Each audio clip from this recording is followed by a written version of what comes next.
Abonnez-vous et cliquez aussi sur la petite cloche de notification pour ne rien rater de nos prochaines vidéos. N'oubliez pas de partager aussi la vidéo et de la liker. La gestion de la crise du Covid par le gouvernement togolais comporte plusieurs aspects. Dès le début, le gouvernement togolais, comme partout dans les autres pays, a imposé des mesures barrières à juste titre. Et à un moment donné, les écoles et même les lieux de culte ont été fermés. Et on pourrait aussi dire à juste titre. Cependant, l'évolution récente donc des mesures qui sont prises et peut faire l'objet de réserves,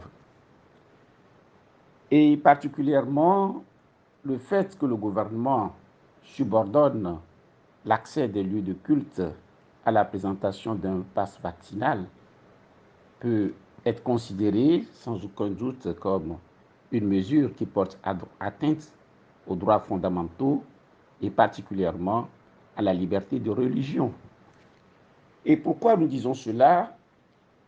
Vous voyez, la liberté de religion est un droit fondamental.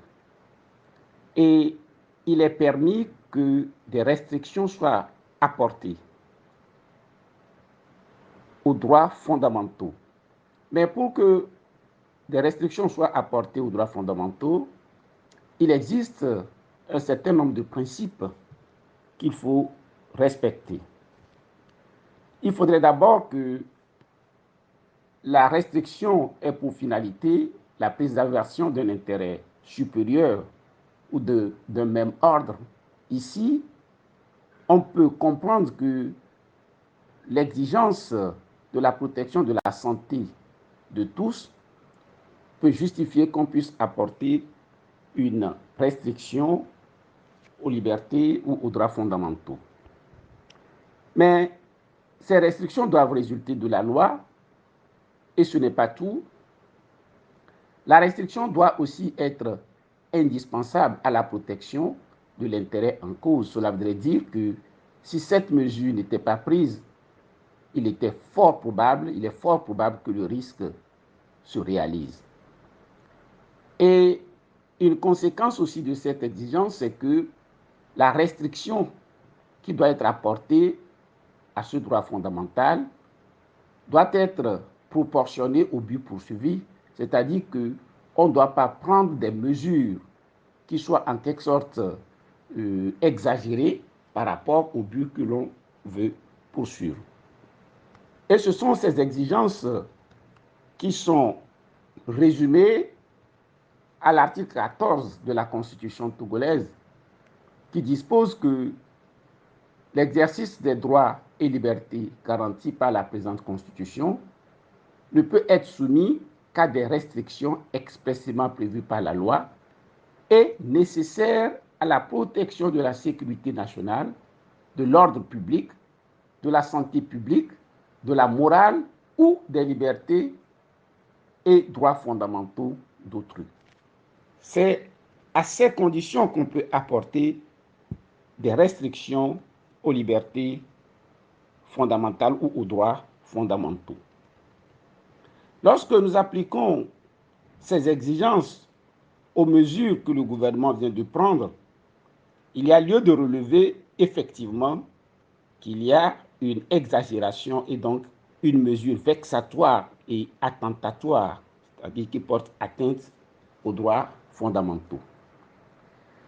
Aujourd'hui, dans les lieux de culte, il est avéré, et le gouvernement lui-même le sait, que la plupart des lieux de culte respectent scrupuleusement les mesures barrières, puisque par moment, les forces de sécurité font des intrusions dans ces lieux de culte, prennent des images pour s'assurer que ces mesures sont effectives. Les mesures concernant les mesures de distanciation, les rangées ou les bancs sur lesquels 5 personnes étaient assises aujourd'hui, on se rend compte que c'est 2 personnes ou à la rigueur 3 personnes. Le port des masques est aussi vérifié dans ces lieux de culte. De même que les gels hydroalcooliques qui sont utilisés. Et donc, ce sont des mesures effectives qui sont prises. Aujourd'hui, le gouvernement lui-même dit que grâce à ces mesures, la pandémie a pu être contenue. Dans ces conditions, pourquoi impose-t-on encore le pass vaccinal avant l'entrée ou l'accès aux lieux de culte? Cette mesure devient une mesure alors surabondante et d'autant plus que d'autres milieux dans lesquels ces mesures barrières ne sont même pas respectées, d'autres milieux ouverts au public dans lesquels ces mesures ne sont pas respectées de façon scrupuleuse, on ne leur impose pas de telles mesures. Si on ne leur impose pas de telles mesures, cela signifie, en définitive, qu'il y a stigmatisation des lieux de culte. S'il y a stigmatisation des lieux de culte, ce sont des mesures discriminatoires, ce sont des atteintes aux droits fondamentaux. Et il importe de le relever, de le souligner. Les atteintes doivent être proportionnées au but recherché. Ici, il y a une atteinte surabondante, une restriction qui ne se justifie pas. Et rien n'indique que les lieux de culte sont les lieux propices, en quelque sorte, à la propagation donc, de ce virus par rapport aux autres milieux. Si tel était le cas, on aurait pu comprendre. Et ce n'est pas tout. Il est établi aujourd'hui que même si vous vous vaccinez, vous pourriez encore transmettre la maladie. Vous pourriez être des porteurs sains.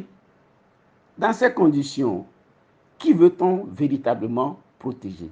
Puisque même vacciné, vous pourriez encore transmettre la maladie. Donc, au regard de ces éléments, il apparaît clairement que l'objectif du gouvernement, c'est d'imposer cette vaccination aux citoyens et particulièrement à ceux qui visitent les lieux de culte, ce qui ne se comprend pas. Et vous voyez qu'aujourd'hui, relativement à ce vaccin, il est dit que malgré cela, on peut transmettre et ce n'est pas tout. Ce vaccin, quelles sont ses conséquences à moyen et long terme?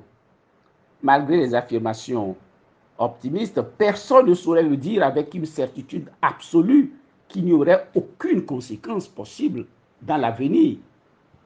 C'est vrai, peut-être la majorité des scientifiques le pensent, mais la vérité n'est pas une question de majorité. Il se peut que cette minorité, donc de scientifiques, qui alertent sur les conséquences possibles de ces vaccinations ait raison. Dans ces conditions, pourquoi ne faut-il pas respecter le principe de précaution?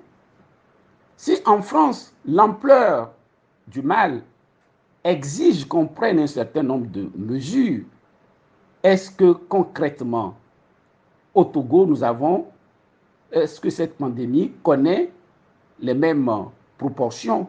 Est-ce qu'il y a la même ampleur? Et donc, si ce n'est pas la même ampleur, cela signifie que des mesures incertaines qui ont pu être prises ailleurs ne s'imposent pas forcément ou nécessairement donc, à la situation du Togo.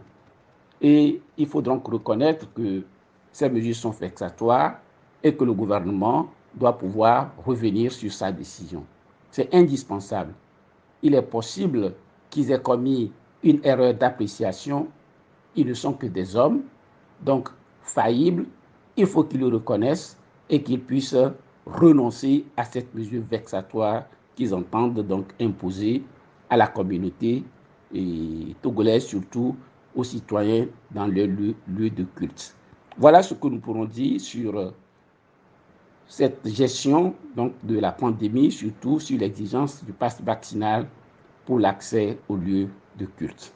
Merci. Likez la vidéo si ce n'est pas déjà fait.